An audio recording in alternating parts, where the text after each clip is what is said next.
ఇతని పేరు నోముల నర్సయ్య.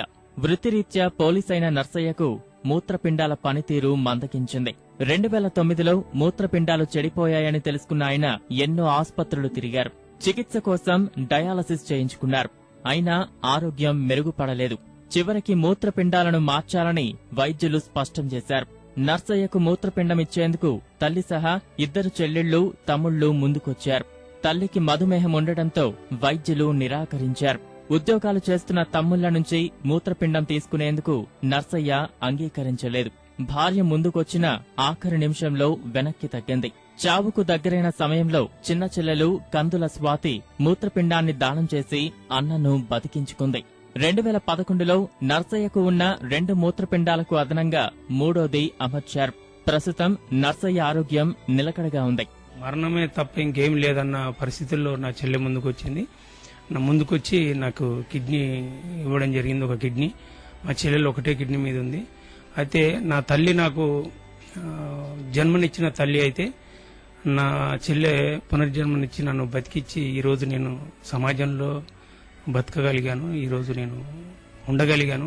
నా చెల్లె లేకపోతే ఈరోజు నేను లేను. ఇక్కడ చాలా సఫర్ అయ్యాను. ఆరోగ్యం విషమించిన సమయంలో నర్సయ్యను ఆయన భార్య వదిలేసి పుట్టింటికి పోయింది. 2 పిల్లల బాగోగులు చూసుకోవాల్సిన బాధ్యత ఆయనపైనే పడింది.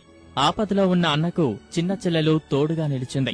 ఆస్పత్రులకు తీసుకువెళ్లడం, వైద్యులకు చూపించడం, సపర్యాలు చేయటం వరకు అన్నీ తానై అన్నకు అండగా నిలిచింది. తన ప్రాణాన్ని పణంగా పెట్టి అన్న ప్రాణం కాపాడటం తన బాధ్యత అంటారామె. అన్న నా పరిస్థితిలో చూసిందంటే అసలు చెప్పలేనంత బాధ. కనీసం 2 నెలలు కూడా లేవలేదు. అన్నకు 2 కిడ్నీలు ఫెయిల్ అయినాయి అంటే టెన్షన్ పెట్టుకుని జ్వరం వచ్చి, ఎందుకంటే అన్న పెద్ద ఆయనగా, ఇంటికి పెద్ద ఆయన, నాన్నలాగానే మాకు.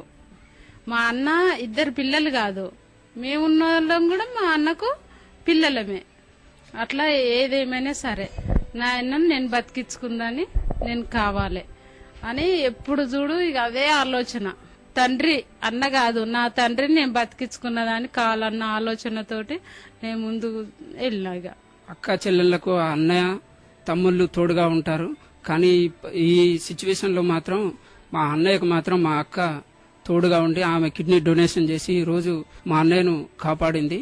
కానీ దానికి ఒప్పుకున్న మా బావగారు కూడా ఒప్పుకున్నారు. దానికి ఆయనకు కూడా మేము థ్యాంక్స్ చెప్పుకోవాలి.